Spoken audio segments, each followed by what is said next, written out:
ভার্সিটির সভাপতির ছেলে নাহিদ। বড় ছোট সবার জন্য নাহিদ একটা আতঙ্ক। বড় ছোট সবাইকে জার্ক করে দেয়। এতক্ষণ বসে বসে রকির দিকে তাকিয়েছিল সে, আর দেখছিল রকির অ্যাটিটিউড।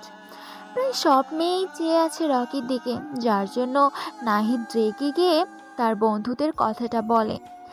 নাহিদ পকেট থেকে আরেকটা সিগারেট বের করে জ্বালায় আর বিষাক্ত ধোঁয়াগুলো মুক্ত বাতাসে ছেড়ে দেয়।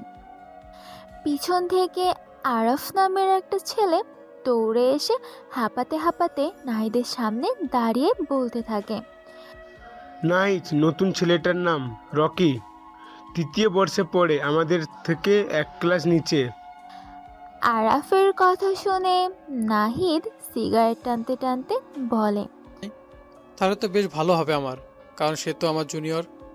নাহিদ, সামনে চেয়ে দেখ, ভাই একটা গরম মাল আসতেছে। সিয়ামের কথা শুনে নাহিদ ক্যাম্পাসের গেটের দিকে তাকায়। দেখে একটা মেয়ে আসতেছে, পরনে তার হলুদ একটা জামা, চোখে স্টুডেন্টের চশমা, ব্যাগটা কাঁধে ঝুলিয়ে ক্যাম্পাসে প্রবেশ করছে। নাহিদ সিয়ামকে বলে। সিয়াম, মালটাকে ডাক দে তো। নাহিদের অনুমতি পেয়ে সিয়াম মেয়েটাকে ডাক দেয়। মেয়ে মধ্যবিত্ত পরিবারের মেয়ে, তার বাবা সরকারি চাকরি করে। ছোট একটা ভাই আছে, সে ক্লাস 9-এ পড়ে। মিমের ছোট থেকেই স্বপ্ন ঢাকা বিশ্ববিদ্যালয়ে পড়াশোনা করবে, তাই কলেজ পাশ করে ভর্তি পরীক্ষা দিয়ে উত্তীর্ণ হয়ে প্রথম বর্ষে ভর্তি হয়। আজ তার ভার্সিটির প্রথম দিন, তাই হলুদ একটা জামা পরে ব্যাগ কাঁধে নিয়ে ক্যাম্পাসে ঢুকে পড়ে। ক্যাম্পাসটা খুবই সুন্দর আর বড়, তাই সে ঘুরে দেখছিল। তখনই পিছন থেকে কেউ এই হলদে পড়ি। কথাটা বলে জোরে ডাক দেয়। মিম চমকে উঠে পিছনে ফিরে তাকায়, দেখে বাইকের উপর আরাম করে বসে একটা ছেলে সিগারেট টানছে আর 3টা ছেলের পাশে দাঁড়িয়ে আছে। মিম বুঝতে পারছে না কাকে ডাকছে, হলদে পরি বলে। তাই সে আবার ঘুরে ঘুরে দেখতে থাকে ক্যাম্পাসটা, কিন্তু আবার কেউ এই চোখে চশমা, হলুদ ড্রেস, তোমাকে বলছি।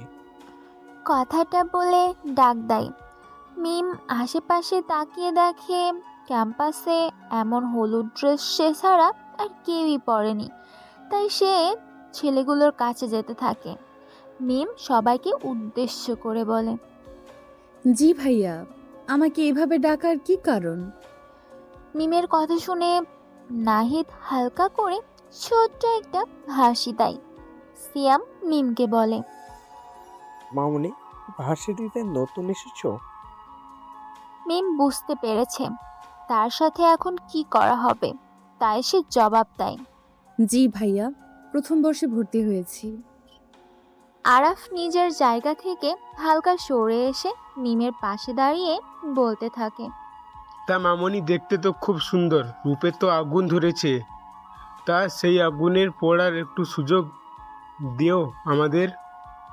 মিম বুঝতে পারছে না কি বলছে এগুলো, তাই সে প্রশ্ন করে।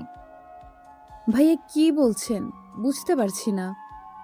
মিমের কথা শুনে নাহিদ বাইক থেকে নেমে সিগারেটের শেষ অংশে জোরে একটা টান দিয়ে মুখের সমস্ত ধোঁয়াগুলো মিমের মুখের উপর ছাড়ে।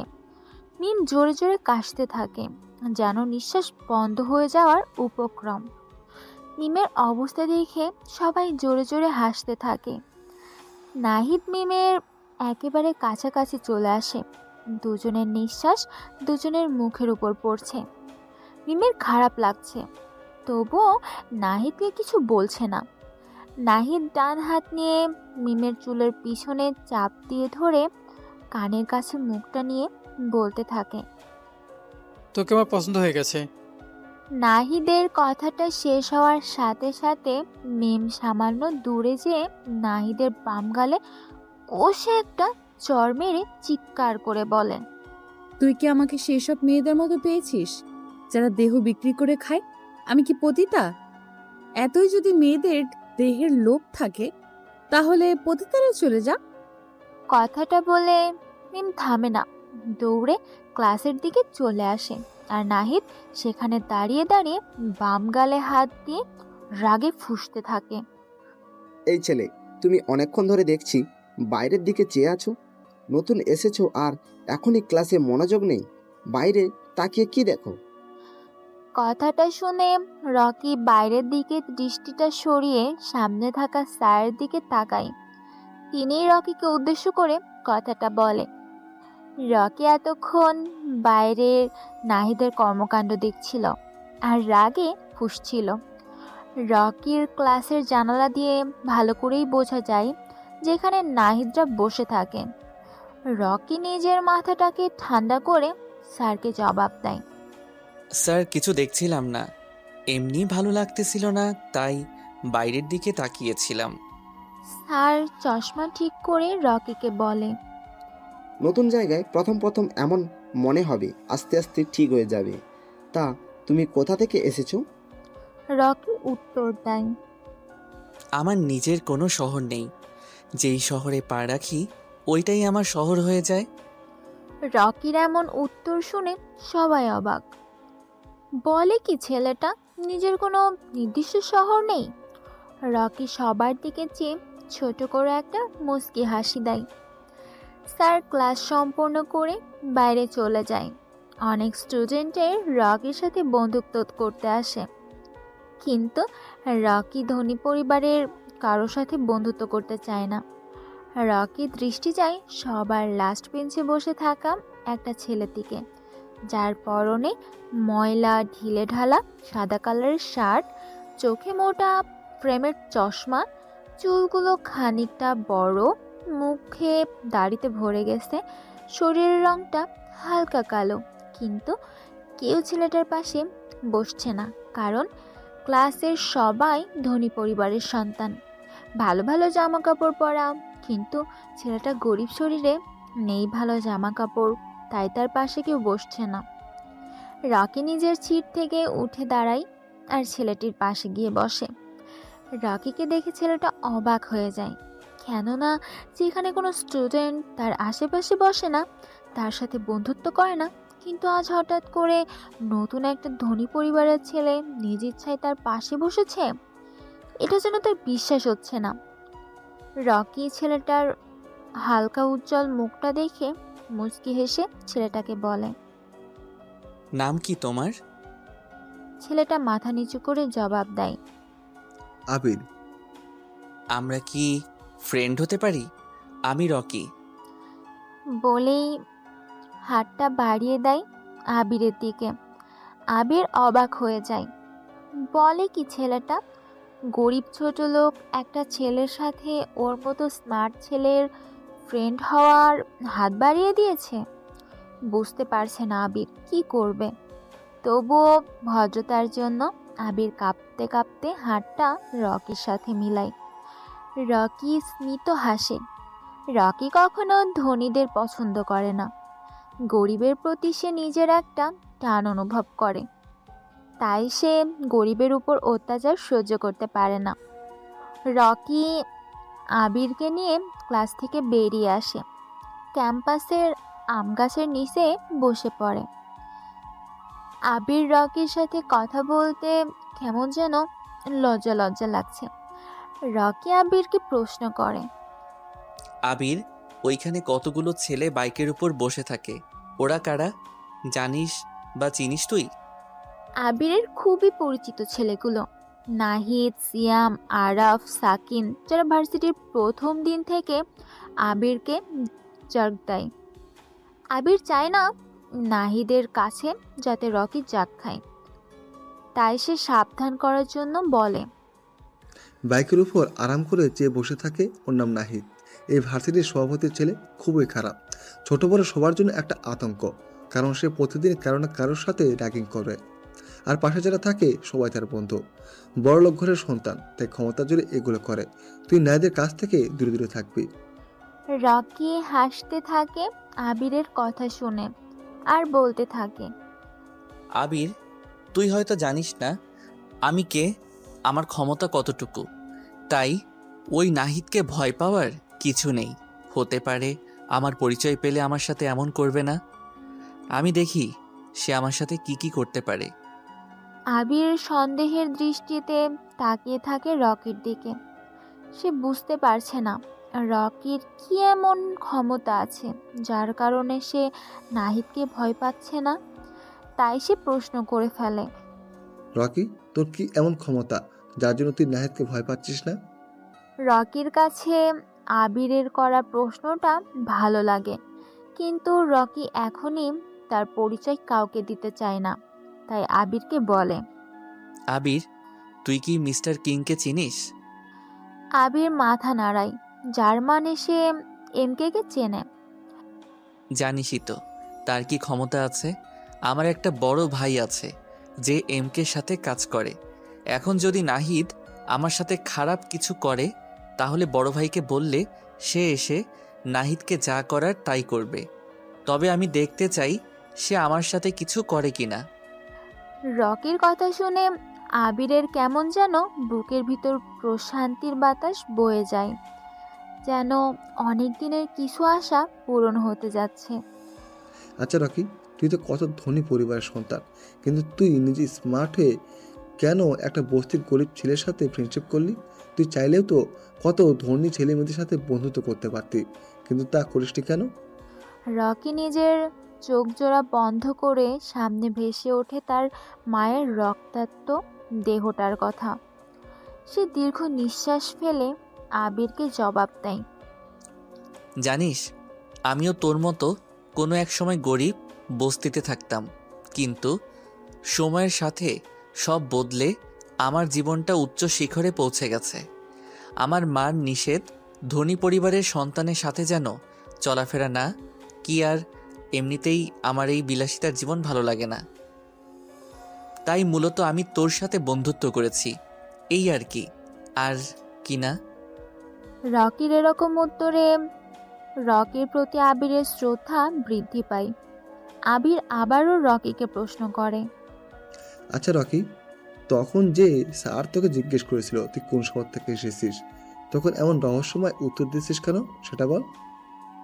রকি মুচকি হেসে জবাব দেয়, আমি রহস্যময় ছেলে হতে পারি, কিন্তু সব জায়গায় রহস্যময় কথা বলি না। আমার ওই কথার মানে চাইলেই স্যার বের করতে পারবে। এখন তোকে আর বলতে হবে না, তুই নিজেই আমার কথার উত্তর পেয়ে যাবি। কথাটা বলে রকি বসা থেকে উঠে দাঁড়ায় আর আবিরকে বলে, চল আবির, তোকে বাসা পর্যন্ত ড্রপ করে দিয়ে আসি।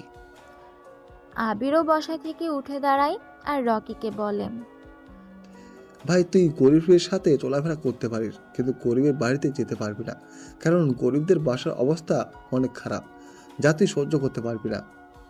রকি মুচকি হাসে। চোখটা বন্ধ করলে ছোটবেলার কিছু দৃশ্য তার চোখের সামনে ভেসে ওঠে। রকি আবিরের পিঠে হালকা বাড়ি দেয়, পকেট থেকে বাইকের চাবিটা বের করে হাতে ঝাঁকাতে ঝাঁকাতে বাইকের কাছে যায়। রকি বাইকটা জোরে টান দিয়ে আবিরের সামনে এনে থামায়, হাতের ইশারায় বাইকে উঠতে বলে আবিরকে। আবির কিছু একটা ভেবে বাইকের পিছনে উঠে বসে। ভার্সিটির অনেকের কাছে এটা যেন সহ্য হচ্ছে না। এত ধনী পরিবারের ছেলে একটা গরিব খ্যাত ছেলেকে তার বাইকের পিছনে বসিয়েছে। রকি বাইকটা ছোট একটা বসতির সামনে থামায়।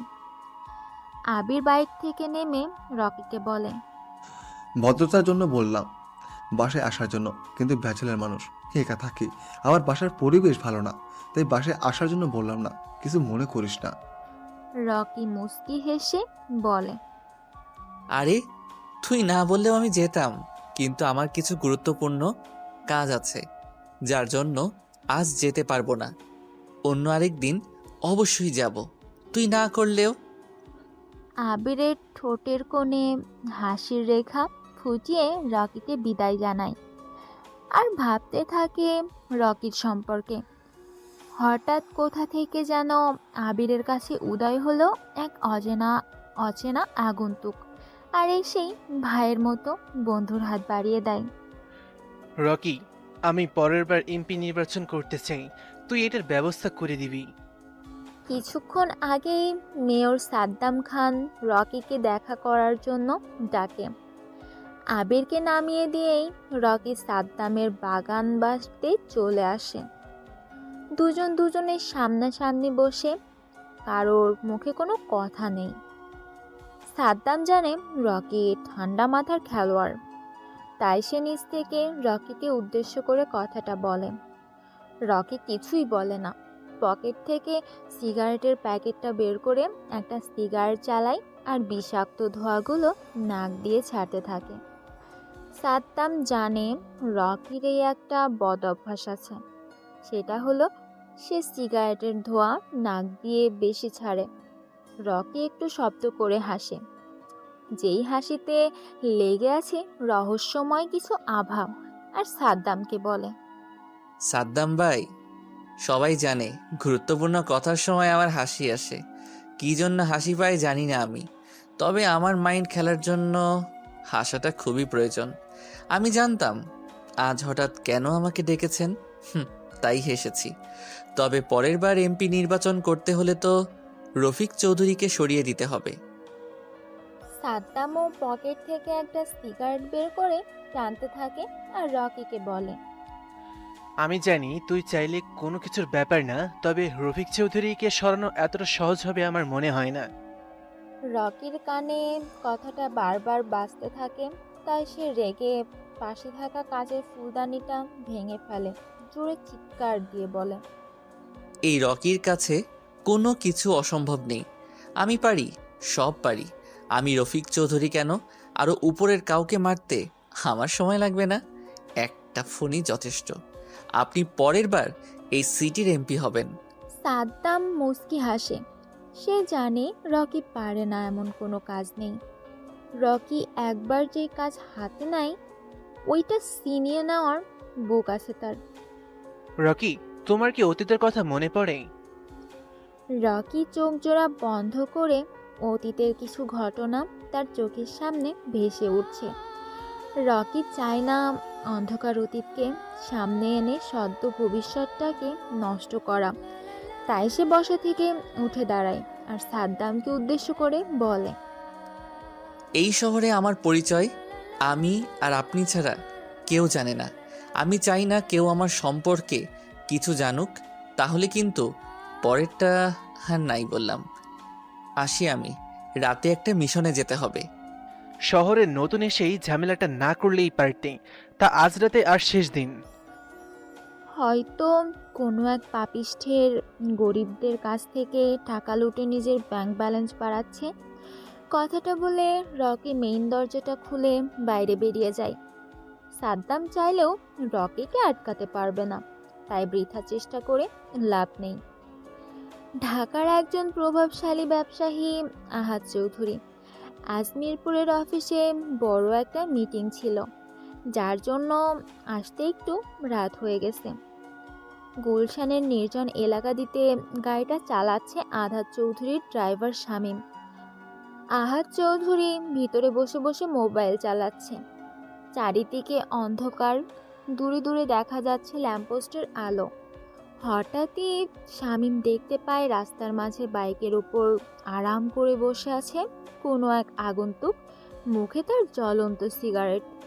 শামীম দূর থেকে গাড়ির হর্ন বাজায়, কিন্তু আগন্তুক বাইকের উপর স্থির বসে আছে। শামীম রেগে গাড়িটা থামায়। আহাদ গম্ভীর গলায় বলে, শামীম, তাড়াতাড়ি গাড়ি চালাও, বাসায় যেতে হবে, অনেক রাত হয়ে গেছে। তুমি এখানে গাড়ি থামালে কেন? শামীম জবাব দেয়, স্যার, সামনে কে যেন বাইক দাঁড়া করিয়ে বাইকের উপর বসে সিগারেট টানছে। গাড়ি থেকে নেমে দেখো, হয়তো মদ পান করে নেশা ধরেছে, তাই পাগলের মতো এখানে বসে আছে। শামীম গাড়ি থেকে নেমে আগন্তুককে উদ্দেশ্য করে বলে, এই কে তুই? মদ খেয়ে মাঝ রাস্তায় বাইকের উপর বসে মাতলামো করছিস? রাস্তা থেকে বাইকটা সরা তাড়াতাড়ি।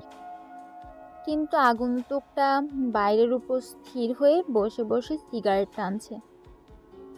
শামীম রেগে গিয়ে আগন্তুকের কাছে যায়। আগন্তুকের পরনে কালো মাফিয়া ড্রেস, কাটা মাস্কের জন্য মুখটা বোঝা যাচ্ছে না। শামীম আগন্তুকের কলার ধরতে যাবে, তখনই কোথা থেকে যেন একটা স্নাইপারের বুলেট এসে শামীমের হাতে লাগে। শামীম জোরে চিৎকার দিয়ে দূরে ছিটকে পড়ে। আগন্তুকটা এটা দেখে জোরে জোরে হাসতে থাকে। হঠাৎ বাইরে থেকে জোরে চিৎকারের আওয়াজ পেয়ে আহাদ গাড়ি থেকে নেমে দেখে শামীম নিচে বসে চিৎকার করে কান্না করছে। সামনে বাইকের উপর আরাম করে বসে সিগারেট টানছে একটা কালো অভয়। আহাদ চিৎকার দিয়ে বলে, কে তুই? শামীমের হাতে গুলি করেছিস কেন? আগন্তুকটা বাইক থেকে নেমে দাঁড়িয়ে বাম হাতে থাকা অর্ধেক সিগারেটটা নিচে ফেলে পা দিয়ে পিষে দেয়। আগন্তুকটা হাসতে থাকে আর বলতে থাকে, আমি কে? আমাকে তুই চিনবি না, কিন্তু আমি তোকে খুব ভালো করে চিনি। ঢাকার অন্যতম ড্রাগ ব্যবসায়ী, গরিবের টাকা লুটে নিজের ব্যাংক ভরতেছিস, গুন্ডা দিয়ে চাঁদা তুলিস, আর সবার সামনে ভালো মানুষের মুখোশ পরে আছিস। এগুলো কেউ জানে না। আহাদ অবাক হয়ে যায়। এত কিছু করে কিন্তু কেউ জানে না তার এই গোপন করা ব্যবসার কথা। তাই আহাদ ভয়ে ভয়ে বলতে থাকে, কে তুমি, আর আমার সম্পর্কে এগুলো কি করে জানো? আগন্তুক মাস্কের ভিতর মুচকি হেসে জবাব দেয়, আমি তোর সম্পর্কে আরো অনেক কিছু জানি। 3টা বউ তোর, কিন্তু কোনো বই এ কথা জানে না।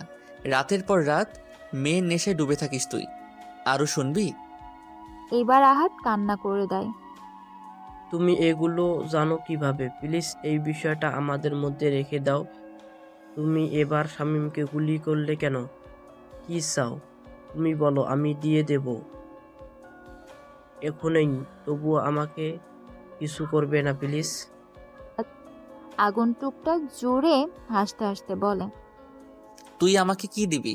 এখন তো আমি তোকে তোর জীবনটা ভিক্ষা দিতে পারি, কিন্তু আমি তা করব না, কারণ আমার একটা সমস্যা আছে। তুই আমার অপছন্দের কিছু কাজ করেছিস যেটা আমার সহ্য হয়নি, তাই তোকে আজ একেবারে শান্ত করতে চলে এলাম। ভাই বলেন, আমি আপনার অপছন্দের কি কাজ করেছি যার জন্য আমার সাথে এমন করছেন? তুই গরিব দুঃখীদের টাকা মেরে খাস, তাদের কাজের সঠিক পারিশ্রমিক দিস না। ভাই এখন থেকে সব সঠিকভাবে দেব, আমাকে ছেড়ে দেন প্লিজ। ভাই আপনাকে কত দিতে হবে বলেন, আমি দিয়ে দেব, তবুও আমাকে প্যারানে মারবেন না প্লিজ। মনে আছে কিছু মাস আগের কথা? তোর একটা বিল্ডিং তৈরি করতে যে 50 জন শ্রমিক মারা গেছে, কিন্তু তুই একটা মৃত শ্রমিকের পরিবারকে 10,000 টাকা করে দিয়েছিস। সেই গরিব শ্রমিকের জীবনের মূল্য কি 10,000 টাকা? বল আমাকে।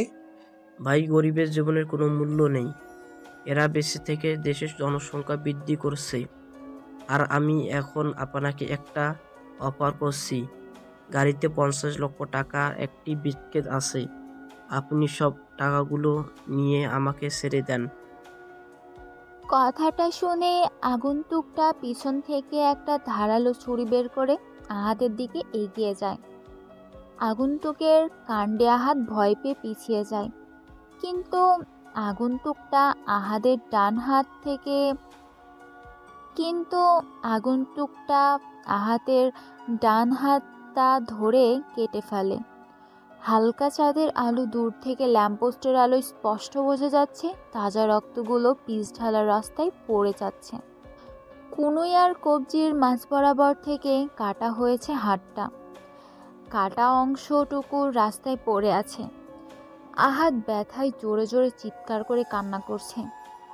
আগন্তুকটা জোরে জোরে হাসতে হাসতে বলে, তোর কি মনে হয় আমি মাটি দিয়ে তৈরি না? আমি পাথর দিয়ে তৈরি। হতে পারে মাটির তৈরি কিছু মানুষ আজ কাগজের তৈরি টাকার কাছে বিক্রি হয়ে যাচ্ছে, কিন্তু আমি তেমন না। একটা গরিবের জীবনের মূল্য তোর কাছে 10,000 টাকা, কিন্তু তোর জীবনটার দাম অনেক বেশি, 50 লক্ষ টাকা। গরিব মানুষ পৃথিবীতে থাকা মানে পৃথিবীর জনসংখ্যা বৃদ্ধি পাওয়া। আরে ওদের মতো গরিব বেঁচে না থাকলে তোর মতো ধনীদের নিজের কাজে নিজে করে খেতে হতো। আমি যেই ডিসিশন একবার নিয়ে নেই সেটা ভাঙার ক্ষমতা কারো নেই। আহাতের ভয় আর ব্যথায় গলা শুকিয়ে গেছে। এখন যদি পানি পান করতে করতে পারত তাহলে একটু শান্তি পেত। আহাদ এখন নিজের মৃত্যু যেন নিজের সামনে দেখতে পাচ্ছে। সে কাঁপা কাঁপা গলায় বলতে থাকে, ভাই, আমাকে একটা সুযোগ দেন। আমি আর কখনো এমন করব না। আমাকে আমার জীবনটা ভিক্ষা দেন, প্লিজ প্লিজ। সুযোগ? এই রকি কাউকে দ্বিতীয়বার চান্স দেয় না। তোর সময় চলে এসেছে। বলেই ধারালো ছুরিটা দিয়ে লম্বা করে বকের পাশে একটা আঁচার দেয়। আহাতের মুখ দিয়ে রক্ত বের হয়ে যায়, রাস্তায় পড়ে থাকে। আগন্তুক ছুরিটা দিয়ে আবারও আহাতের পেটের মাঝ বরাবর ঢুকিয়ে দেয়। আহাত নিচে পড়ে যায়, চোখ জোড়া ঘোলা অবস্থায় পৃথিবীর মায়া ছেড়ে চলে যায়। আগন্তুকটা আহাদের মৃতদেহের পাশে একটা কঙ্কালের ট্যাটু এঁকে বাইকটা নিয়ে গভীর অন্ধকার রজনীতে মিলিয়ে যায়। ব্রেকিং নিউজ, কাল রাতে কে বা কারা যেন গুলশানের 14 নম্বর ওয়ার্ডের ঢাকার টপ বিজনেসম্যান আহাদ চৌধুরীকে মারাত্মকভাবে খুন করে পালিয়ে যায়। আহাদ চৌধুরীর লাশের পাশে ওনার গাড়ির ড্রাইভার শামীমকেও আহত অবস্থায় পাওয়া যায়। শামীমকে ঘটনাস্থল থেকে হসপিটালে ভর্তি করা হয়। শামীমের জ্ঞান ফিরলে জিজ্ঞাসাবাদ করা হবে। আহাদ চৌধুরীর লাশটা ময়নাতদন্তের জন্য পাঠানো হয়েছে। এখনো কোনো ক্লু পাওয়া যায়নি খুন সম্পর্কে। আজ এই পর্যন্ত। এতক্ষণ আমাদের সাথে থাকার জন্য ধন্যবাদ। শহরের সব জায়গায় খবরটা ছড়িয়ে পড়েছে। আবির ভার্সিটিতে আসার সময় একটা দোকানে দাঁড়িয়ে চা খাচ্ছিল আর টিভিতে সংবাদটা দেখছিল। সংবাদ দেখে তার শরীরের লোম দাঁড়িয়ে যায়। আবার আহাদের লাশের পাশে কঙ্কালের ট্যাটু, পাশে বড় করে এমকে লেখা। তার মানে খুনটা মিস্টার কিং করেছে। ভাবতেই আবিরের ঘাম বেরিয়ে যাচ্ছে। সে এত কিছু না ভেবে ভার্সিটির দিকে রওনা দেয়।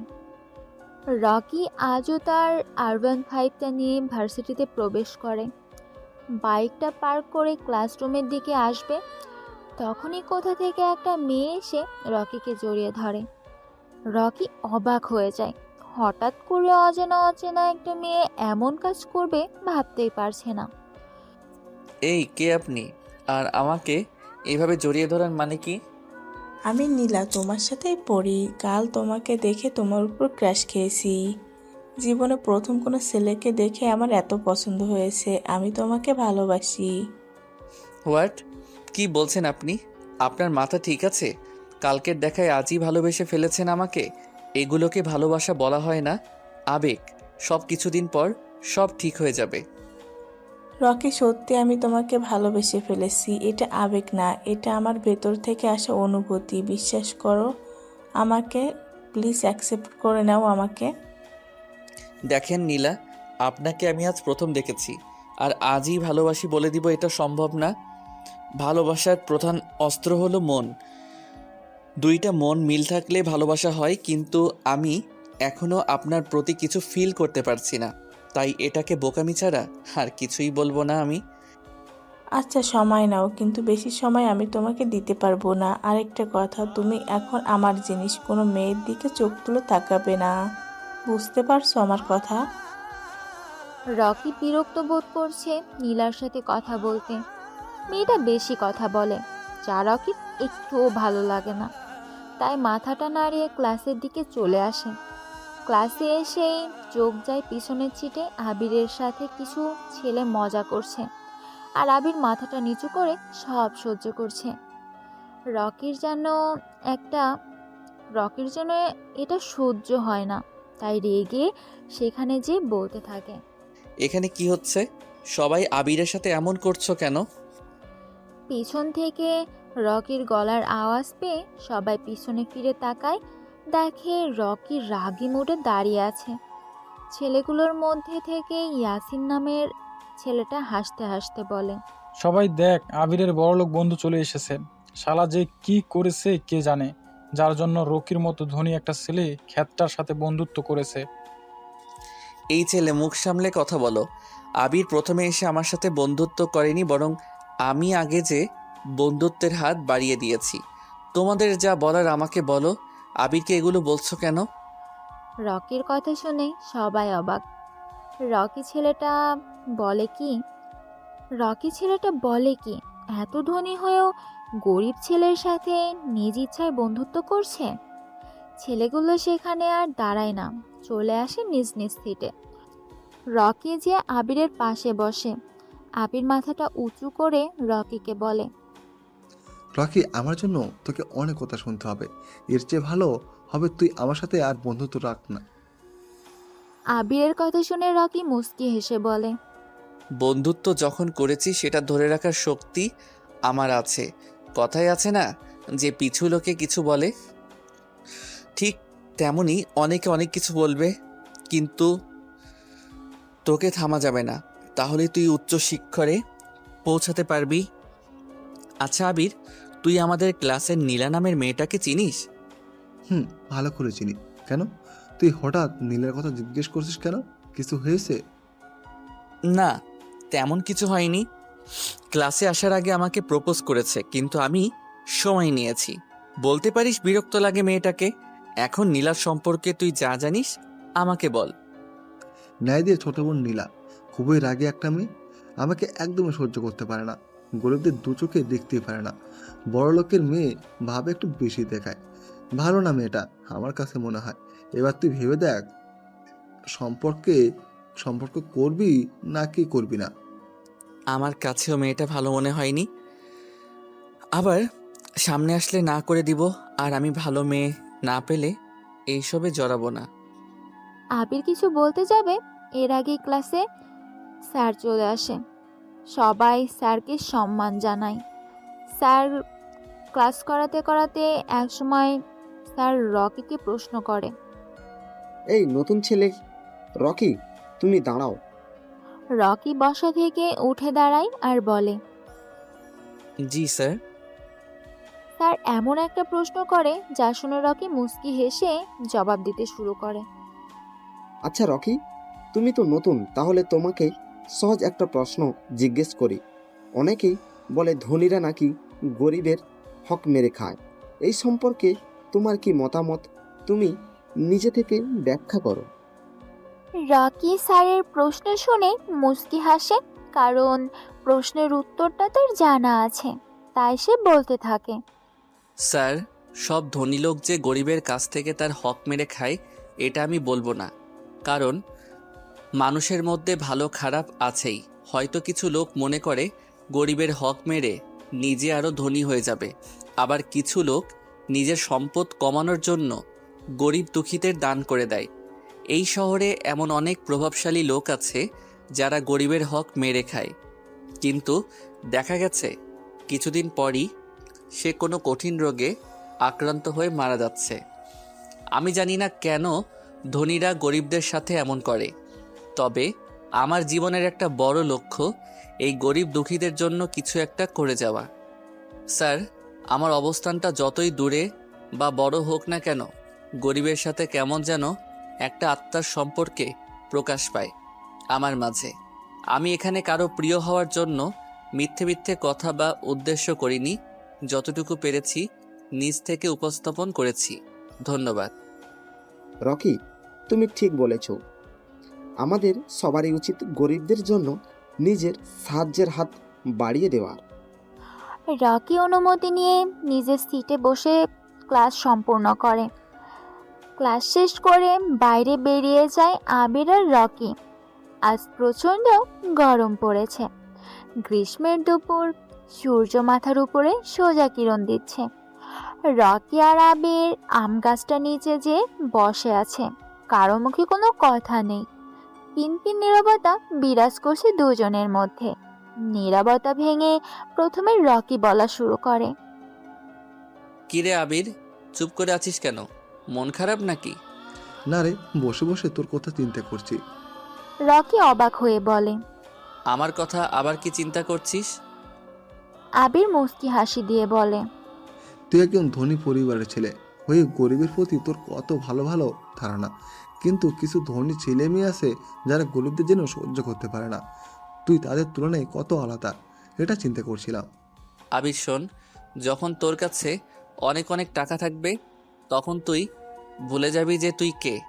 আর যখন তোর কাছে টাকা থাকবে না তখন সমস্ত পৃথিবী ভুলে যাবে তুই কে। রকি, তুই কি জানিস তুই খুবই রহস্যময় কথা বলিস? রকি মুচকি হাসে। জানি আমি রহস্যময় কথা বলি, কিন্তু তা বের করার জন্য রহস্যময় লোকের প্রয়োজন। রকি সকালের সংবাদ দেখেছিস? কাল রাতে কে বা কারা যেন আহাদ চৌধুরীকে মেরে পালিয়ে গেছে। আহাদ চৌধুরী? সেটা আবার কে? আমি তো চিনি না, তবে সকালে ভার্সিটিতে আসার সময় অনেকের মুখে বলতে শুনেছি আহাদ চৌধুরী নামে কাউকে সন্ত্রাসীরা মেরে পালিয়ে গেছে। তুই ঢাকায় থাকিস আর আহাদ চৌধুরীকে চিনিস না? আহাদ চৌধুরী হচ্ছে ঢাকার টপ বিজনেসম্যান, কিন্তু লোকটা বেশি ভালো ছিল না। কেন, উনি আবার কি করেছে? কিছুদিন আগে ওনার একটা বিল্ডিং ভেঙে পড়ে 50 জনের মতো লোক মারা গেছে। সবাই আমাদের বস্তিতে থাকতো। মৃত শ্রমিকদের পরিবারকে ক্ষতিপূরণ হিসেবে 10,000 টাকা করে দিয়েছে। ওনার কাছে একজন গরিব শ্রমিকের জীবনের মূল্য মাত্র 10,000 টাকা। তাই আমার কাছে মনে হয়েছে আহাদ চৌধুরীর মৃত্যু হওয়াতে অনেকেই খুশি। আমার কি মনে হয় আবির আহাদের খুনটা হয়েছে তার এই অপকর্মের জন্য। লোকটাকে দেখতেই কেমন জানি খারাপ খারাপ মনে হয়। ঠিক বলেছিস তুই। রকি দেখ, সামনে তাকে নাহিদ ভাই আমাদের হাতের ইশারায় ডাকছে। চল আমরা এখান থেকে চলে যাই, নয়তো উনি কোনো না কোনো ঝামেলা করে আমাদের সাথে। সিনিয়র বড় ভাই ডাকছে, এখন তো যেতেই হবে। যতই ঝামেলা করুক, চলো আমার সাথে। কিরে আবির, কতক্ষণ ধরে তোকে ডাকছি, আসতে এত লেট হলো কেন? আবির মাথাটা নিচু করে জবাব দেয়। ভাই হাতে ইশারায় ডাকছিলেন তো, তাই বুঝতে পারছিলাম না কাকে ডাকছিলেন। দুঃখিত ভাই। বুঝতে পারছি। তা এই নতুন ছেলেটা কে? ভার্সিটিতে নতুন এসেছে মনে হচ্ছে। জি ভাই, নতুন ভর্তি হয়েছে আমাদের সাথেই। এই তোর নাম কি? রকিকে উদ্দেশ্য করে বললাম। ভাই ওর নাম রকি। আমি তোকে জিজ্ঞেস করছি। আবির মাথাটা নিচু করে বলে। জি না ভাই। এ রকি, তুই আমাকে চিনিস না আমি কে? না ভাইয়া, আমি আপনাকে চিনি না। আর আমি তো কালকে মাত্র ভর্তি হয়েছি, কারো সাথে তেমন পরিচয় হয়নি। তা এবার আপনার পরিচয়টা দিয়ে দেন। আমি নিজে পরিচয় নিজেতে পছন্দ করি না। কিছুদিন ভার্সিটিতে ঘোরাঘুরি কর, এমনিতে আমার পরিচয় ভাইয়া, যদি কোনো গুরুত্বপূর্ণ কিছুর জন্য ডেকে থাকেন তাহলে বলেন, নয়তো আমরা চলে যাই। রকির কথা শুনে নাহিদ পকেট থেকে একটা সিগারেট বের করে জ্বালায় আর মুখের বিষাক্ত ধোঁয়াগুলো রকির মুখের উপর ছেড়ে দিয়ে বলতে থাকে। বড় ভাই যখন ডাক দিয়েছে তাহলে সেটা গুরুত্বপূর্ণ কথাই হতে পারে। তোকে আমি কাল থেকেই দেখছি তুই ভার্সিটিতে এসে খুব ভাব নিয়ে ঘোরাঘুরি করছিস। কালই বলতাম, কিন্তু প্রথম দিন তাই কিছু বলিনি। আজ আবার তুই একটা ভুল করলি। কেন ভার্সিটিতে এত ভাব ধরে আসতে হবে তোর? কাল থেকে যেন আমি এমন আর না দেখি।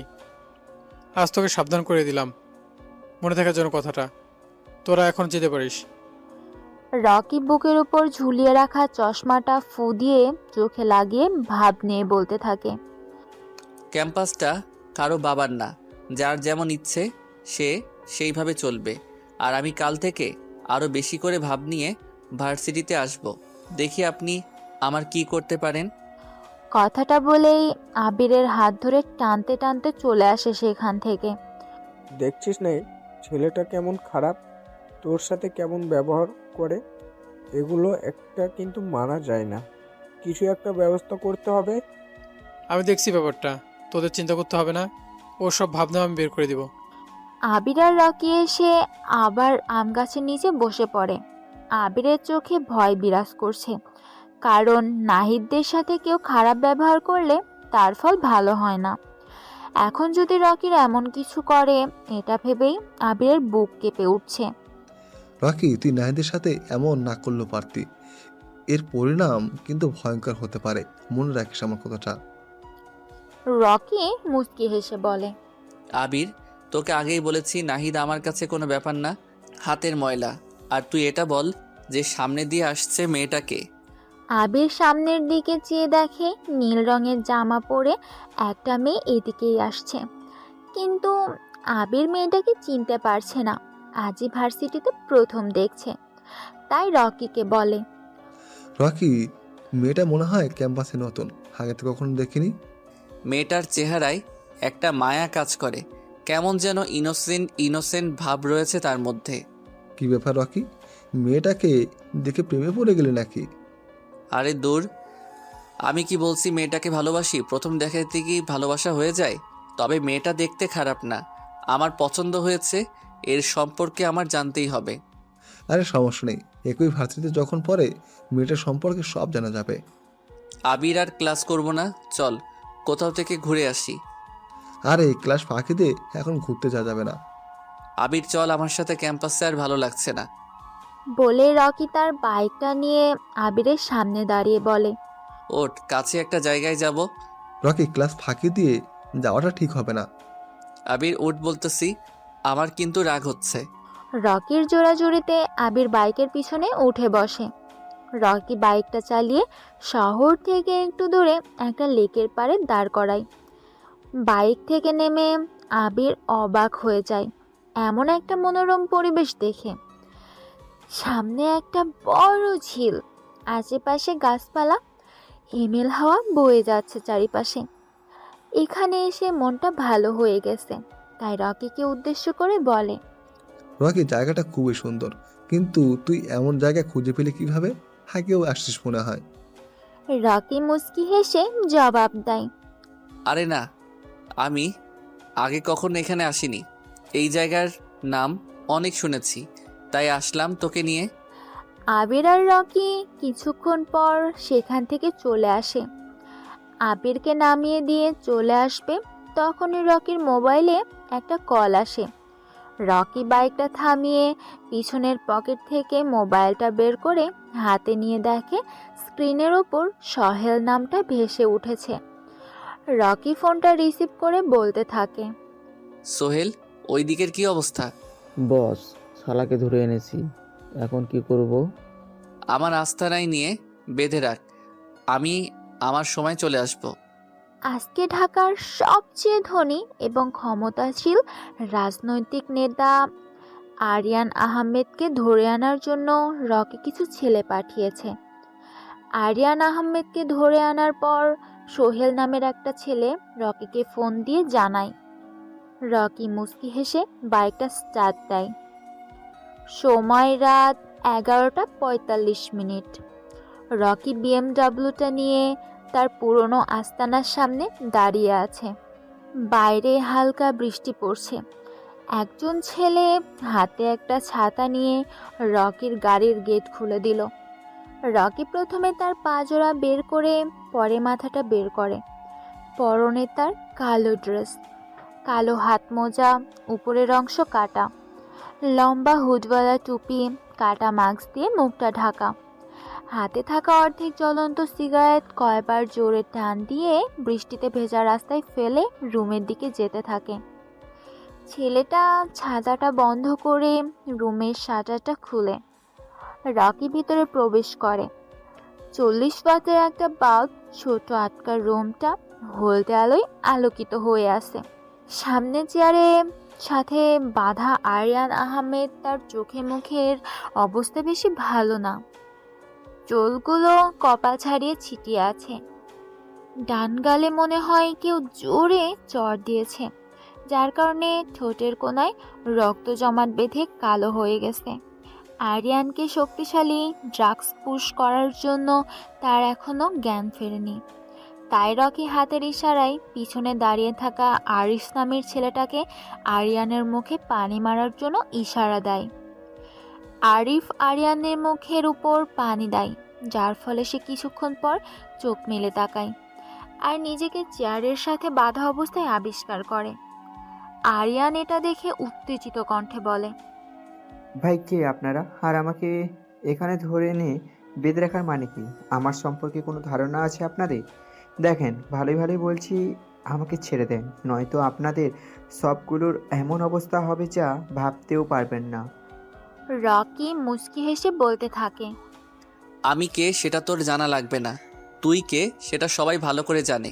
কিন্তু কি বলতো, আমার জগতে সবাই আমাকে ভয় পায় আর আমার কথা শোনে এবং মানে। তোর ক্ষমতা সম্পর্কে সবার ধারণা আছে, কিন্তু এখানে তোর কোনো ক্ষমতাই কাজে লাগবে না। এটা আমার রাস্তা না, এখানে আর কথা শুনবে সবাই, তোকে ভয় পাওয়ার কিছু নেই। আমাকে এখানে ধরে আনার কারণ কি? আমার ভুল বা দোষ কি? এত অস্থির হচ্ছিস কেন? আমি বলবো তুই শুনবি, তোর কি দোষ বা ভুল। তুই তো ঢাকার টপ ধনীর মধ্যে একজন, আবার রাজনীতিও করিস, কিন্তু এত টাকার পাহাড় বানালি কিভাবে? আমার একটা ছোট্ট বিজনেস আছে যেটা থেকে আর পার্টি থেকে পার্টনারশিপ পাই, সেগুলো দিয়েই তৈরি করেছি। রকি জোরে জোরে হাসতে হাসতে বলে। তুই যে মিথ্যা কথা বলছিস সেটা তোর চেহারার হাবভাব দেখেই বোঝা যাচ্ছে। আমি সত্যি বলছি, বিশ্বাস করুন আমাকে, এগুলো ছাড়া আর কোনো ইনকাম করার ফোর্স নেই আমার। কথাটা শুনে রকি রেগে যায়। পাশে থাকা শক্ত স্টিকটা দিয়ে আরিয়ানের বাম হাঁটুতে জোরে একটা বাড়ি মেরে বলে। আমি তোর সম্পর্কে সবকিছু জানি, তাই তোর সব অপকর্মের কথা তুই নিজের মুখে স্বীকার করবি। এই জন্য তোকে প্রশ্নটা করেছি। আমি মিথ্যাবাদীকে একদম পছন্দ করি না, আর যারা বেশি কথা বলে তাদেরকেও পছন্দ করি না। তুই ঢাকার নামকরা একজন রাজনৈতিক নেতা, তুই মানুষের সেবা করবি, কোনটা করলে তাদের জন্য ভালো হবে সেটা করবি। কিন্তু তুই কি করিস? স্মাগলিং করিস, গরিবের হক মেরে খাস। মনে আছে ধানমন্ডিতে একটা ছোটোখাটো বস্তি ছিল, গরিব দুঃখীদের বাসস্থান ছিল, কিন্তু তুই কি করলি? সরকারি একটা বড় প্রজেক্টের জন্য সব গরিব দুঃখীদের সেখান থেকে বের করে দিলি। এই কাজটা করার পর থেকেই আমার চোখে পড়ে গিয়েছিলি। তোকে ছোট একটা চান্স দিয়েছিলাম, কিন্তু তুই দ্বিতীয়বার একই ভুল করলি। এখন বল, এগুলোর জন্য তোকে কি শাস্তি দেওয়া যায়? ভাই আমাকে ছেড়ে দেন, আমার দ্বারা এমন ভুল দ্বিতীয়বার আর হবে না। কথাটা শুনে রকি উচ্চস্বরে হাসতে হাসতে থাকে। ভাই আমি ভুল করে ফেলেছি, আমাকে মাফ করে দেন, আমাকে ছেড়ে দেন প্লিজ, আমার দ্বারা দ্বিতীয়বার আর এমন ভুল হবে না। আরিয়ান এমন কথা শুনে রকি উচ্চস্বরে হাসতে হাসতে বলে। তোকে কি ধরে এনেছি ছেড়ে দেওয়ার জন্য? দ্বিতীয়বার যাতে আর এই ভুল না করতে পারিস সেই ব্যবস্থা করার জন্য ধরে এনেছি তোকে। আরিয়ানের কাছে রকির কথা মোটেও ভালো লাগতেছে না। সে বুঝে ফেলতেছে তার সময় শেষ আজকে।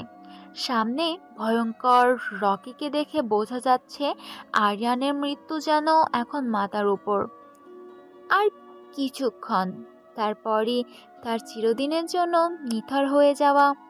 আরিয়ান ভয় কাতর চেহারা নিয়ে করুণ কণ্ঠে বলে। ভাই আমাকে ছেড়ে দেন, আমি ওই বস্তিটা আবার ওদের দিয়ে দিব, প্লিজ বিশ্বাস করেন আমাকে। আরিয়ান, তোকে একটা গল্প শোনাই। শহরে গরিব একটা ছেলে ছিল যার বাবা মা কেউ নেই, পৃথিবীতে সে এতিম। ছেলেটা তার পেটের ক্ষুধা মেটানোর জন্য ছোট একটা চা স্টলে প্লাস হোটেলে কাজ করত। তার কাজ ছিল টেবিল পরিষ্কার করা আর প্রতিটা টেবিলে যে খাবার সার্ভ করা। কিন্তু হঠাৎ করে একদিন ছেলেটা কাস্টমারকে পানি দিতে যেয়ে কারোর সাথে ধাক্কা খেলে হাতের গ্লাসটা সেই লোকটার উপর পড়ে। গ্লাসের পুরো পানিটা লোকটার শার্টের উপরে পড়ার কারণে সে ছেলেটাকে কষে 3টা চড় দেয় আর খারাপ ভাষা বলে গালি দিতে থাকে।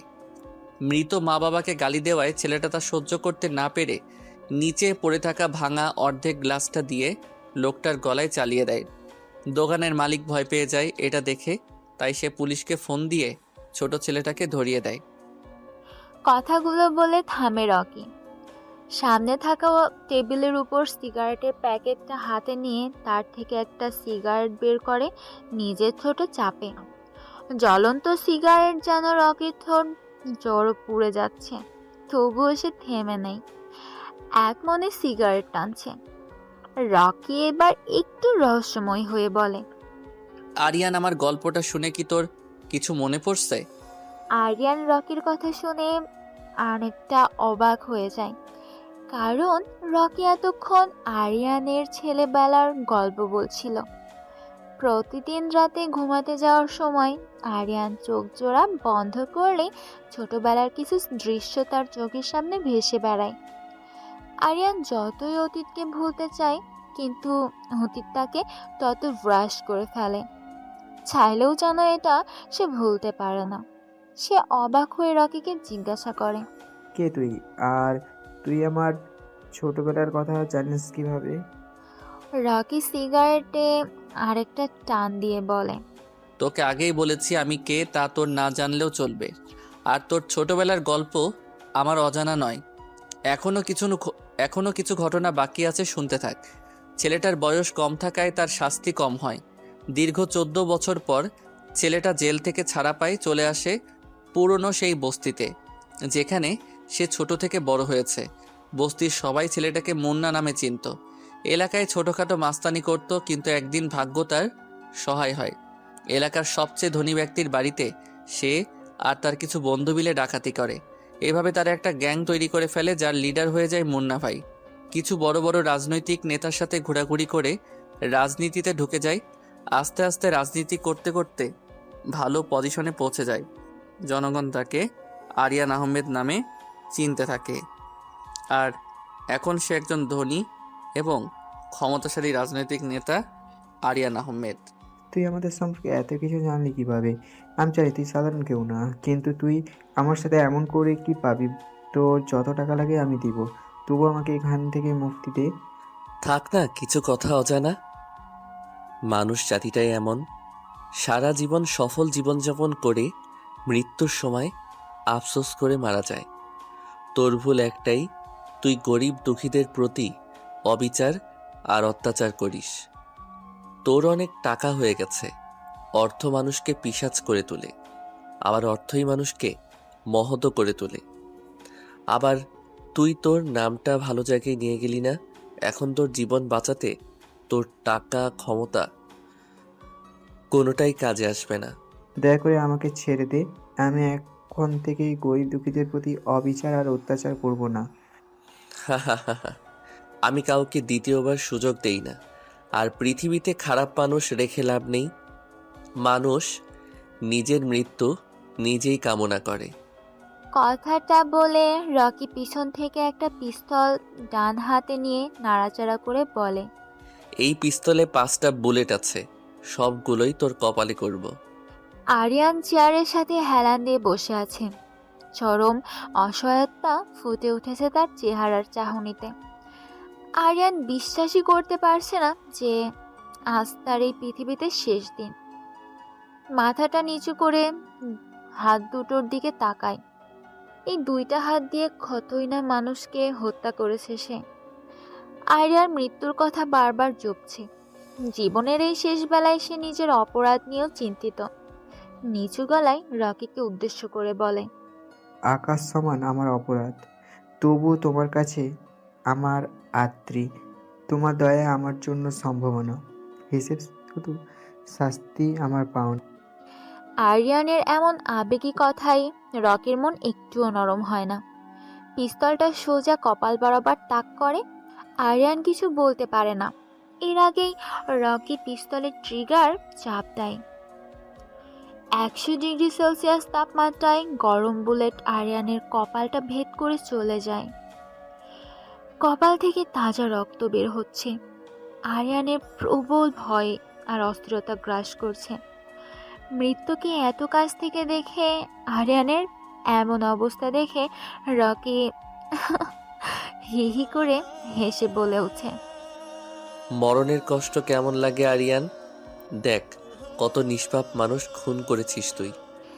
আরিয়ানের শ্বাস ভারী হয়ে এসেছে। মুখটা হা করে কি যেন বলতে চাচ্ছে সে। সবার আগ্রহ তার দিকে। আওয়াজ থেমে গেছে, মুখ বন্ধ হয়ে এলো। আরিয়ানের বিশ্বকাঁপানো একটা ডাক তুলে ঢলে পড়ল চেয়ারের সাথে। তার প্রাণ পাখি তখন আকাশের পথে। রকি চেয়ার থেকে উঠে দাঁড়ায়। হাতের সিগারেটটা শেষ হয়ে গেছে। সেটা মাটিতে ফেলে রুমে শাটারের দিকে যেতে থাকে। তখনই পিছন থেকে সোহেল বলে, বস, শালাকে কোথায় ফেলে দেব? ঢাকা বিশ্ববিদ্যালয়ের মেইন গেটের সামনে, আর পাশে MK আর কঙ্কালের ট্যাটু আঁকতে ভুলবি না। রকি সেখানে আর দাঁড়ায় না, বাইরে চলে আসে। বৃষ্টিটা এখন কমে গেছে, তাই সে নিজের হেঁটে গাড়িতে যেয়ে উঠে রাতের আধারে মিলিয়ে যায়। আজ সকালে ঢাকা বিশ্ববিদ্যালয়ে মেন গেটের সামনে থেকে ঢাকার সবচেয়ে ধনী এবং ক্ষমতাশালী রাজনৈতিক নেতা আরিয়ান আহমেদের মৃতদেহ পাওয়া গেছে। 2 দিনে 2টা ক্ষমতাশীল ব্যক্তির মৃতদেহ পাওয়া গেছে। এটা নিয়ে শহরে বিশৃঙ্খলা সৃষ্টি হচ্ছে। পুলিশের ধারণা বাংলাদেশের মাফিয়া কিং মিস্টার কিং এই খুন দুটো করেছে। পুলিশ এখনো তদন্ত করে কোনো ক্লু বের করতে পারছে না। এতক্ষণ আমাদের সাথে থাকার জন্য ধন্যবাদ। আবির আর রকি ছোট একটা চা স্টলে বসে চা খাচ্ছিল। তখনই টেলিভিশনে সাংবাদিক কথাটা বলছে। এই কথাটা শুনে আবির রকিকে উদ্দেশ্য করে বলে, দেশে যে কি হচ্ছে বুঝতে পারছি না, একের পর এক খুন হয়ে যাচ্ছে, পুলিশ কি করে জানে? আবিরের কথা শুনে রকি মুচকি হেসে বলে, টেলিভিশনে দেখলি কি বলল? খুনগুলো কে করেছে? কে করেছে। তার সম্পর্কে মনে হয় তোর কোনো ধারণা নেই। সারা বাংলাদেশের সবচেয়ে ভয়ঙ্কর মাফিয়া কিং। ছোট বাচ্চা না ঘুমালে মায়ের কে নাম বললে বাচ্চারা ভয়ে ঘুমিয়ে পড়ে। এমপি, মন্ত্রী, মেয়র যা আছে সব তার আন্ডারে। তুই কে সম্পর্কে এত কিছু কিভাবে জানিস? তুই কি কখনো তাকে দেখেছিস? কে সম্পর্কে আমার অনেক কিছু জানা, যা সে নিজেও জানে না। আমি কে কিভাবে দেখব, যেখানে তার নিজের লোকেরাও আজ পর্যন্ত দেখেনি। কে দেখা যায় না, শুধু অনুভব করা যায়। ঝড়ের বেগে তার অস্তিত্বের বাতাস বোঝা যায়। কোনো এক অজানা শহরের শান্ত একটা ঠান্ডা মাইন্ড গেমার নামক ছেলে, যার পদবি কে দেওয়া হয়েছে, সে যেই শহরে পা রাখে ওই শহরটা ওর হয়ে যায়। শত্রুর মনে ভয়ানক কম্পন সৃষ্টি করে। আবিরের সন্দেহের দৃষ্টিতে তাকিয়ে রকিকে বলে, রকি, তোর আসল পরিচয় কি? কে তুই? তুই কি আমাকে কোনোভাবে সন্দেহ করছিস? তাহলে সেটা ভুল। আমি তোর বন্ধু রকি। আমার কাছে তোকে কেমন যেন রহস্যময় লাগছে। তুই কে সম্পর্কে এত কিছু জানিস, আমার মনে হয় না কোনো কোনো পুলিশ প্রশাসন এত কিছু জানে না। তাই তোকে একটু সন্দেহ করছি, এই আর কি। আমাকে আবার কী রকম রহস্যময় লাগে? আমি সবসময় এই রকম করে কথা বলতে পছন্দ করি। আর কে সম্পর্কে এত কিছু জানি আমার এক বড় ভাইয়ের কাছ থেকে। আমাকে সন্দেহ করার কোনো মানেই হয় না। রকি, সামনে তাকিয়ে দেখ, নাহিদরা হাতে স্টিক নিয়ে আমাদের দিকে আসছে। চল এখান থেকে চলে যাই। আবিরের কথা শুনে রকি পাশে তাকিয়ে দেখে নাহিদ, আরাফ, সিয়াম আরও 3টা ছেলে, সবার হাতে মোটা স্টিক। রকি পকেট থেকে মোবাইলটা বের করে কাকে যেন একটা মেসেজ পাঠায়। আবিরের দিকে চেয়ে দেখে আবির ভয় পেয়ে আছে। রকি আবিরের পিঠে হালকা বাড়ি দিয়ে বলে, আমরা এখান থেকে কোথাও যাব না, এখানে বসে থাকবো। তুই কি পাগল হয়ে গেছিস? আমরা এখানে বসে থাকলে আমাদের কি করে বুঝতে পারছিস? চল এখান থেকে। আবিররা আর সেখান থেকে যেতে পারে না। এর আগেই নাহিদের ছেলেপেলেরা চলে আসে। নাহিদ তার ডান হাতের স্টিকটা নিয়ে বাম হাতে আস্তে বাড়ি দিতে দিতে বলে, কিরে, পালিয়ে যাওয়ার ব্যবস্থা করছিলি নাকি?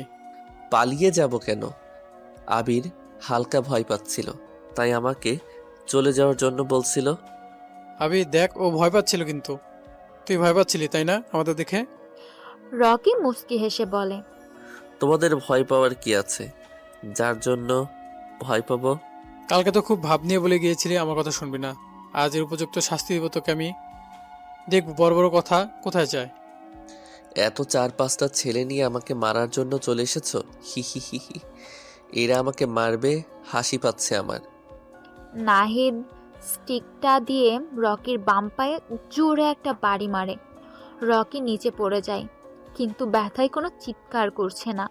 চোখ জোড়া বন্ধ করে ব্যথাটা সহ্য করে নেয়। নাহিদ রকির শার্টের কলার ধরে উঠায় মুখের কাছে মুখ নিয়ে বলতে থাকে, কিরে, কেমন ব্যথা করছে? একটু চিৎকার কর, আমার মনটা যেন শান্তি পায়। তোকে মারার জন্য আমি একাই যথেষ্ট, কিন্তু ওদের এনেছি আমার ক্ষমতা দেখানোর জন্য। আমি এতটাই দুর্বল না যে তোর মতো ছেলে আমাকে মেরে দিবে। আর কিছুক্ষণ অপেক্ষা কর, আমার ক্ষমতা দেখিয়ে দিব। তোর ক্ষমতা? এই ক্যাম্পাসে শুধু আমার রাজত্ব চলবে, তোর কোনো ক্ষমতা এখানে কাজে লাগবে না। কথাটা বলে নাহিদ আবারও রকির ডান পায়ে বাড়ি মারে। রকি কিছু বলে না, এই ব্যথাটা যেন ওর কাছে কোনো কিছুই না। নাহিদের কাছে রকির এমন নীরব ভঙ্গি ভালো লাগছে না, তাই সে উচ্চস্বরে বলতে থাকে, এই কুত্তার বাচ্চা, তুই চিৎকার করছিস না কেন? তোর শরীর কি দিয়ে তৈরি? এত জোরে জোরে মারছি, তার তোর কোনো প্রতিক্রিয়া নেই। রকি কিছু বলে না, মুচকি হাসে। নাহিদ আবারও রকির শার্টের কলার ধরে উঠিয়ে কিছু বলতে যাবে, তখনই ক্যাম্পাসের গেট দিয়ে 3টা ব্ল্যাক কালারের গাড়ি আর পিছনের 4টা বাইক নিয়ে কিছু ছেলে প্রবেশ করে। প্রথমে গাড়ি থেকে একটা ছেলে নামে, পরনে তার জিন্স জ্যাকেট, মাথায় কালো রুমাল বাঁধা, মুখে জ্বলন্ত সিগারেট। পেছনের গাড়িগুলো থেকে একরকম অনেক ছেলে নেমে রকির কাছে আসতে থাকে। এতক্ষণে ভার্সিটিতে তো অনেক স্টুডেন্ট জমে গেছে। ছেলেগুলোকে দেখে নাহিদ বোকার মতো চেয়ে আছে, আর রকি জোরে জোরে হাসতে থাকে। প্রথম গাড়ি থেকে নামা আরাফাত নামের ছেলেটা এসে পকেট থেকে একটা সিগারেট বের করে, তার থেকে একটা সিগারেট রকির ঠোঁটে দেয়, লাইটার দিয়ে সিগারেটের আগুন লাগায়।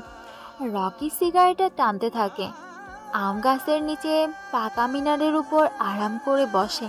সবাই অবাক হচ্ছে, আবির, কারণ রকির এমন অ্যাটিটিউড দেখে। আশেপাশে থাকা কম বেশি সকল স্টুডেন্ট শক খায় রকির এমন অ্যাটিটিউড দেখে। রকি তার ডান হাতটা আরাফাতের সামনে ধরে। আরাফাত পিছন থেকে একটা .38 পিস্তল বের করে রকির হাতে দেয়, আর সিগারেট টানতে টানতে নাহিদকে উদ্দেশ্য করে বলে, কি রে নাহিদ, অবাক হয়েছিস মনে হয় হঠাৎ করে আমার এমন অ্যাটিটিউড দেখে? আমি চাইনি আজই এই শহরে আমার আসল পরিচয় প্রকাশ পাক, কিন্তু ভাগ্য বলে যে কিছু একটা আছে, সেসব কিছু আজই শেষ করে দিতে চাই। তুই তোর বাবার ক্ষমতা দেখিয়ে মানুষকে ভয় দেখাস, কিন্তু আমি আমার ক্ষমতা নিজে তৈরি করে দেখাই, তাও আবার মানুষের ভালোর জন্য। খারাপ, ধনী আর অহংকার দুটোকে আমি সবচেয়ে বেশি অপছন্দ করি। নিজে খারাপ, কিন্তু যে খারাপ কাজ করে তাকে আমার পছন্দ না। আমি কে তুই হয়তো চিনিস না, MK নাম শুনেছিস কখনো? আমি সেই mafia king, godfather in Bangladesh. রকির কথা শুনে নাহিদ ভয় পেয়ে যায়, আর যে রকির পা জড়িয়ে ধরে বলে, ভাই আমি আপনাকে চিনতে পারিনি, আমার ভুল হয়ে গিয়েছে, প্লিজ আমাকে ক্ষমা করে দিন। রকি তার জ্বলন্ত সিগারেটটা নাহিদের ডান হাতে চেপে ধরে।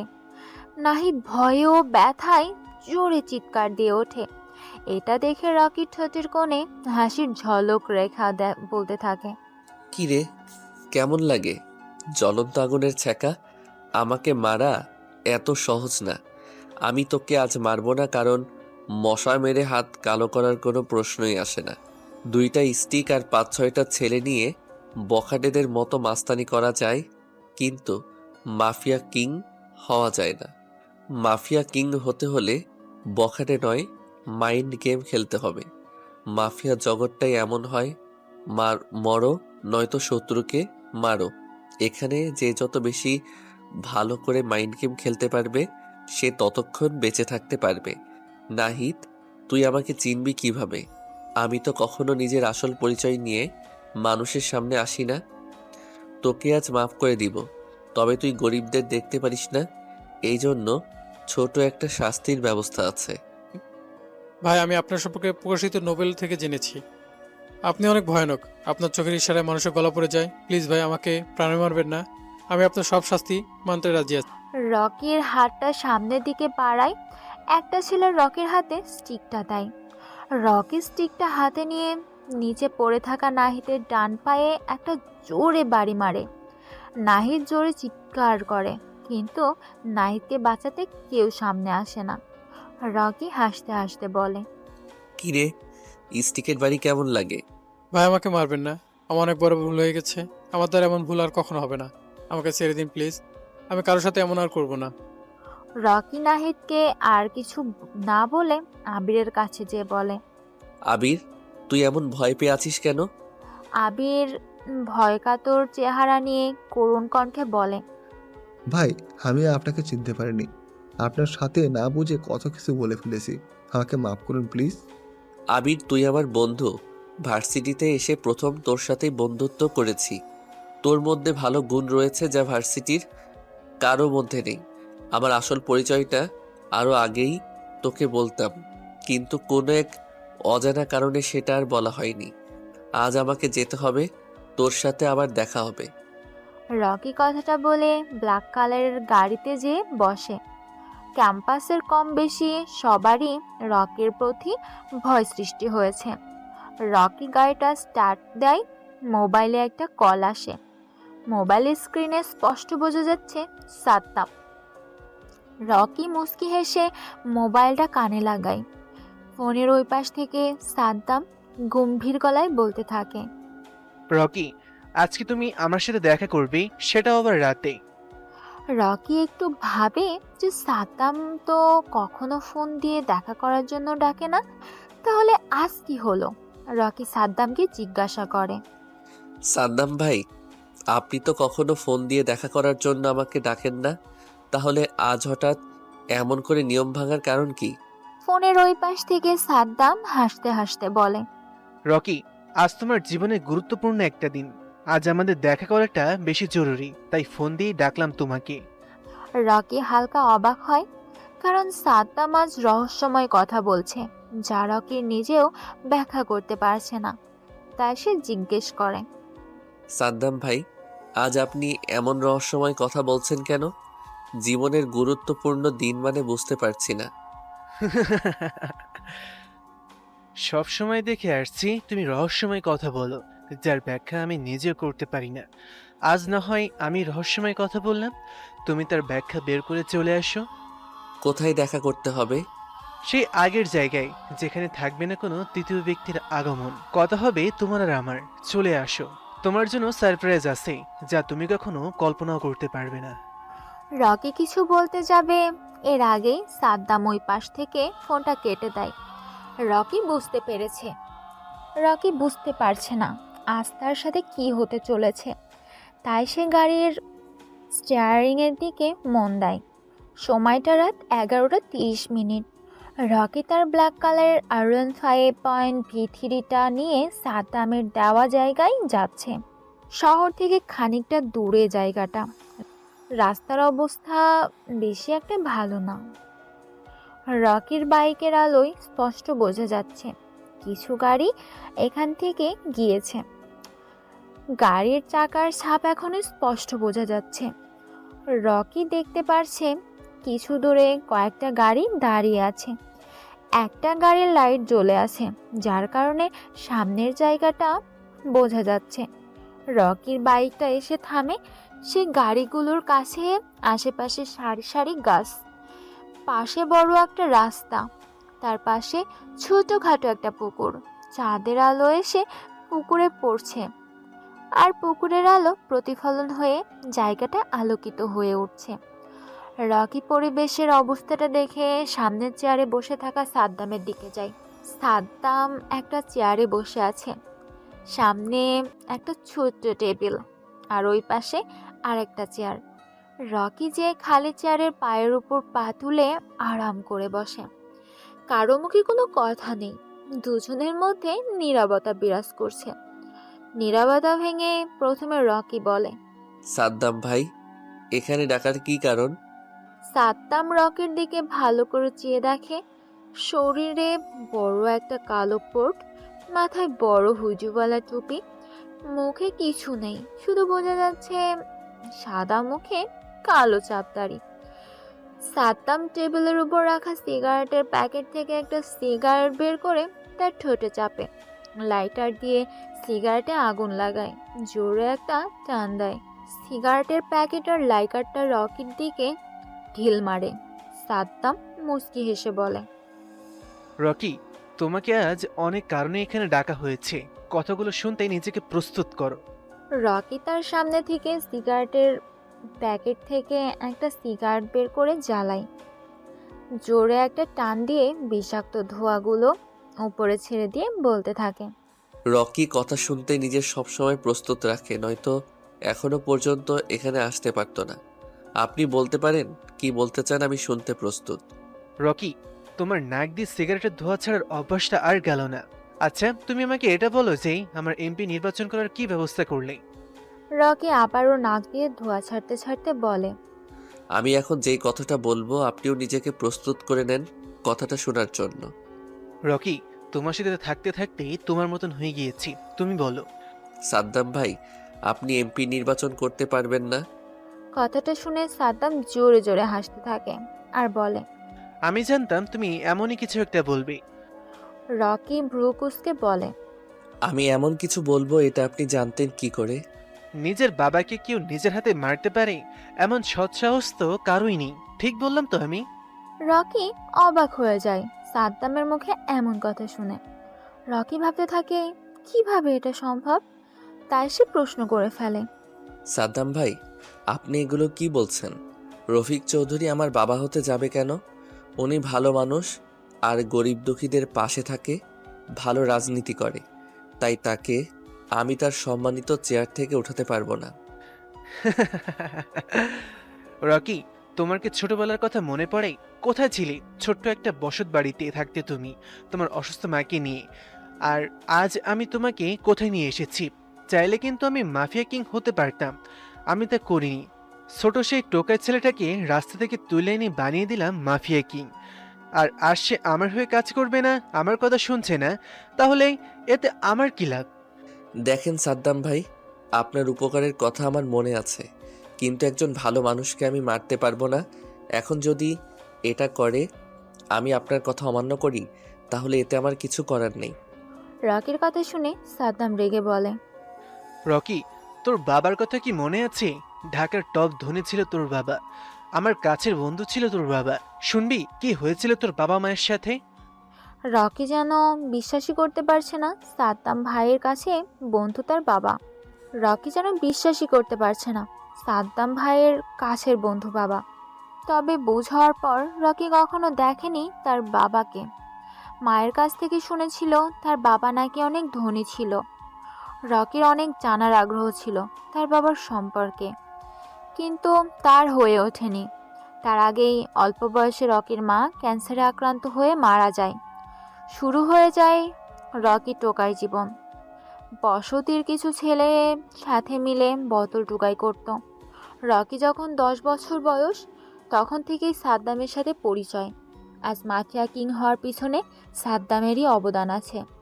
রকি একটু আগে আবেগময় হয়ে সাদ্দামকে উদ্দেশ্য করে বলে, সাদ্দাম ভাই, আমার অনেক জানার আগ্রহ ছিল কে আমার বাবা, কি আমার পরিচয়, কিন্তু এখনো তা জানা হলো না। আপনি এখন আমাকে সব বলবেন। সাদ্দাম মুচকি হেসে বলে, তোর বাবা ছিল এই শহরের টপ ধনীর মধ্যে একজন। আমাদের মধ্যে বন্ধুত্বপূর্ণ সম্পর্ক ছিল। ভার্সিটিতে থাকতেই আমি একটা মেয়েকে ভালোবাসতাম, কিন্তু সেই মেয়েকে আমি নিজের করে পাইনি, কারণ শুধুমাত্র একমাত্র তোর বাবা। আমি সেই মেয়েকে ভালোবাসতাম, তোর বাবাও সেই মেয়েকে ভালোবাসত। মেয়েটা ছিল গরিব, তাই মেয়েটাকে কেউ মেনে নেয়নি। বাধ্য হয়ে তারা দুজন পালিয়ে গিয়ে বিয়ে করে। কিছু বছর পর তুই পৃথিবীতে আসিস। তোর বাবা মার সম্পর্কটা ভালোবাসায় পরিপূর্ণ ছিল, যা আমার সহ্য হয় না। তাই একটা গেম খেলে তাদের সংসার ভেঙে দিই। তোর বাবা তোকে তোর মাকে বাড়ি থেকে বের করে দেয়। আমি গিয়েছিলাম তোর মায়ের কাছে, কিন্তু সে আমাকে ফিরিয়ে দেয়। তোর সম্পর্কে আমি সব জানতাম। চেয়েছিলাম তোকে একদিন মাফিয়া কিং বানাবো, আমার হয়ে কাজ করবি তুই। তোকে দিয়েই তোর বাবাকে মারতে চেয়েছিলাম আমি, কিন্তু তুই তাকে মারবি না, তাই আজকে তোকে এখানে ডাকা। রকি এতক্ষণ মন দিয়ে সাদ্দামের কথাগুলো শুনছিল।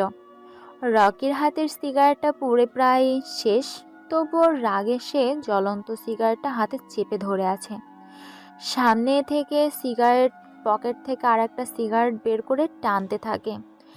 এভাবে বেশ গম্ভীর গলায় রকিকে বলে, আমার বাবার নাম কি, কি তার পরিচয়?